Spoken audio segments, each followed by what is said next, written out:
communication du président du rassemblement.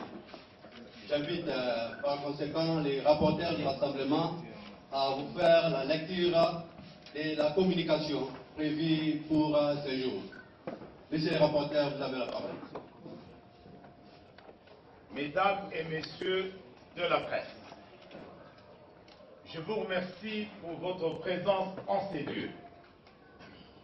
Comme vous le savez, le 30 novembre 2017, le peuple congolais a participé activement à la marche pacifique programmée par le rassemblement sur toute l'étendue de la République démocratique du Congo. L'adhésion massive du peuple congolais au mot d'ordre du rassemblement constitue, une fois de plus, un cinglant désaveu du régime illégitime de Joseph Kabila, dont le mandat a expiré depuis le 19 décembre 2016 et qui cherche désespérément à s'accrocher au pouvoir. Au vaillant peuple congolais, de l'intérieur du pays comme de la diaspora, qui résiste jour et nuit contre l'oppression du régime de Kabila, caractérisé pour les uns par la faim et la misère, et pour les autres par l'opulence, je prie d'accepter toutes mes félicitations et mes encouragements pour le maintien de la flamme de la résistance jusqu'au démantèlement total de ce régime excrété. Le rassemblement fait constater que conformément à sa demande, la journée de ce jeudi 30 septembre 2017 a été caractérisée par les faits positifs ci-après. Écoles, institutions universitaires, instituts supérieurs, administration publique, boutiques, magasins, marchés, banques sont restés fermés. Aucun service public, aucune activité, tant dans la ville de Kinshasa que dans le reste du pays. Véhicules et engins de transport sont restés à l'arrêt total. En dépit du déploiement de dispositifs militaro-policiers de répression, le peuple congolais est descendu massivement dans la rue pour défendre la démocratie et dire non à toute forme de dictature. Le rassemblement, par ma voix, informe l'opinion que nombre de ses membres, notamment Jean-Marc Kaboun, Martin Fayoul, Jean-Bertrand Ewanga, Aimé Nzouzi, Olivier Ndundo, Patricia Nseya, ont fait l'objet d'arrestations et de détentions arbitraires, tandis que plusieurs autres ont subi des sévices corporels sous ordre du régime décadent de Joseph Kabila. Nous déplorons également un mort et plusieurs blessés par balle. Par ailleurs, le rassemblement désapprouve l'instrumentalisation de la justice qui a procédé à des condamnations à la va-vite des manifestants dans plusieurs villes du pays. Le rassemblement dénonce cette répression sauvage et disproportionnée des manifestants par les forces de l'ordre et exige la libération sans condition de ceux qui demeurent encore dans la geôle du pouvoir. Le rassemblement constate, une fois de plus, le déficit démocratique criant dans le chef du régime de Joseph Kabila et s'interroge si, dans un tel climat de terreur, savamment entretenu par ce pouvoir de fait, le pays peut connaître des élections crédibles avec Joseph Kabila à sa tête. Le rassemblement exhorte les partenaires, tant nationaux qu'internationaux, à soutenir les efforts du peuple congolais, résolu à organiser les élections sans Joseph Kabila, véritable verrou sur la voie du changement et de l'alternance en République démocratique du Congo. Mobilisation jusqu'à la libération totale du pays du joug dictatorial de Joseph Kabila.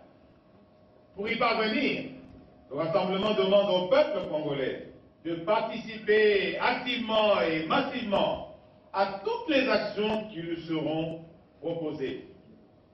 D'ores et déjà, le rassemblement annonce l'organisation d'une marche de sommation, une mise en demeure qui aura lieu le 19 décembre 2017.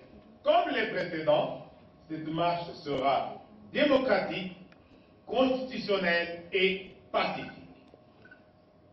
À partir du moment où le pouvoir tente systématiquement de confisquer toutes nos libertés, de dénier notre droit d'exister, il ne nous reste que la seule voie de la résistance.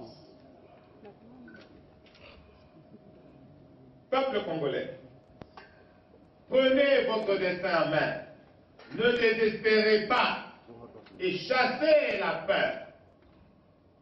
Dans un élan collectif de patriotisme, bravons les manœuvres funestes du pouvoir de Joseph Kabila.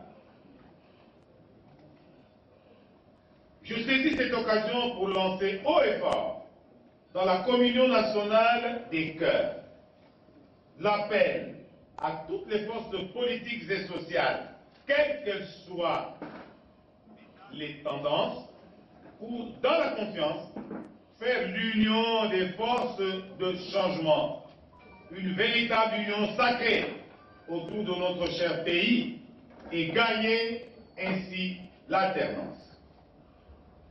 Je lance également un appel pathétique aux mamans, aux papas, aux élèves, aux étudiants, aux fonctionnaires, aux commerçants, aux agents de l'ordre, aux taximens, aux wewa, aux transporteurs, aux conducteurs urbains et routiers, aux ouvriers, aux cadres, aux intellectuels, à toutes les strates et catégories de notre population, à Kinshasa, comme sur tout le vaste territoire de notre pays et à l'étranger, afin de réserver quelques minutes de leur temps quotidien, échanger entre eux sur la question cruciale de la tenance politique dans notre pays.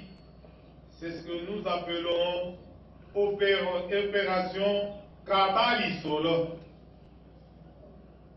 Congolaises et Congolais, chers compatriotes, malgré l'intimidation, la provocation, les menaces, la répression, refusez, rejetez, contestez sous toutes leurs formes les actes illégaux du pouvoir de Joseph Kabila. Redoublez de vigilance, opposez-vous avec détermination à la tyrannie qui se répand dans notre pays. Enfin, à nos compatriotes militaires et policiers, vous êtes hommes et femmes de notre peuple. Je vous demande de ne pas vous attaquer aveuglément à vos compatriotes qui luttent pour l'avènement d'un État de droit, un État où vous serez cette fois-ci traités avec égard et dignité. Plus que jamais, demeurons mobilisés.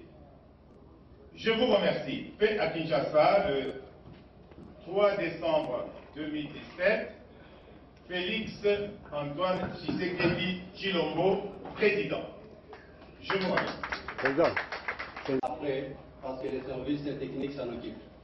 Au-delà de ça, il y a une deuxième déclaration que je vais porter à votre connaissance. déclaration en rapport avec la loi électorale en élaboration à l'Assemblée nationale. Les rassemblements suivent avec intérêt les débats en cours à l'Assemblée nationale en rapport avec la révision de la loi numéro 06/006 du 9 mars 2006 portant organisation des élections présidentielles, législatives, provinciales, urbaines, municipales et locales, telles que modifiées et complétées à ce jour. Il note avec indignation ce qui suit. En date du 29 juin 2017, l'honorable Moïno Nzangi avait déposé une proposition de loi portant révision de la loi électorale au bureau de l'Assemblée nationale. Son texte avait été retouché à la suite des observations du bureau d'études de l'Assemblée nationale et transmis au gouvernement en date du 2 novembre 2017 pour avis et considération de ces derniers, lesquels auraient dû être envoyés au bureau de l'Assemblée nationale dans les 15 jours, soit au plus tard le 15 novembre 2017. Le gouvernement n'a pas réagi. L'initiative de l'honorable Moïno Nzangi aurait dû être remise en discussion au niveau de l'Assemblée plénière. Le président de l'Assemblée nationale a préféré plutôt engager un débat autour de l'avant-projet déposé bien plus tard par le gouvernement en date du 20 novembre 2017. Ce faisant, il a violé l'article 136 alinéa 2 du règlement intérieur de l'Assemblée nationale qui stipule: lorsqu'une même matière fait l'objet de plusieurs initiatives, le bureau donne priorité soit au texte antérieur en date, soit au texte le mieux élaboré. Le texte qui fait l'objet des élaborations des députés résulte d'un avant-projet préparé par la Commission électorale indépendante, CENI en sigle. Il n'a pas été adopté par le gouvernement en Conseil des ministres comme l'exige l'article 130 de la Constitution. Il aurait dû être déclaré irrecevable. La révision à la hausse du taux de cautionnement exclut beaucoup de nos compatriotes de la compétition et instaure un vote censitaire, accessible aux seuls candidats financièrement nantis. Elle introduit une discrimination entre Congolais en raison de leurs conditions sociales, étant ainsi l'article 13 de la Constitution. Le texte en discussion introduit un seuil de représentativité de 3% du nombre total des suffrages valablement exprimés au niveau national que toute liste présentée par un parti politique ou un regroupement politique doit atteindre ou dépasser pour être admis à l'attribution des sièges. L'introduction de ce seuil permettra d'attribuer des sièges aux partis politiques ou aux regroupements politiques minoritaires dans une circonscription électorale, mais ayant atteint les seuils de représentativité au niveau national, au détriment des partis politiques ou regroupements politiques majoritaires dans la circonscription. De cette façon, la majorité au pouvoir voudrait se donner des moyens pour recueillir les 500 sièges des députés à l'Assemblée nationale. Par le regroupement des partis politiques, la loi en discussion voudrait en réalité instaurer un parti unique en interdisant aux partis politiques membres du regroupement de présenter des candidats là où les susdits regroupements auraient présenté des listes. Les regroupements imposés et les seuils de 3% tendant à la disparition des députés indépendants. Par ailleurs, le regroupement des indépendants exigé par l'avant-projet est une entorse à la liberté d'association. Par la suppression de l'article 236 ter de la loi électorale en vigueur, l'avant-projet introduit le vote électronique pour les scrutins projetés en 2018. La machine à voter est un instrument qui installera la fraude résultant en faveur du parti présidentiel, comme l'a reconnu le président de l'Assemblée nationale, M. Aubin Minakou, à travers les éléments sonores mis à la disposition du public par l'hebdomadaire Jeune Afrique. Compte tenu de ce qui précède, les rassemblements rejettent les textes en élaboration à l'Assemblée nationale.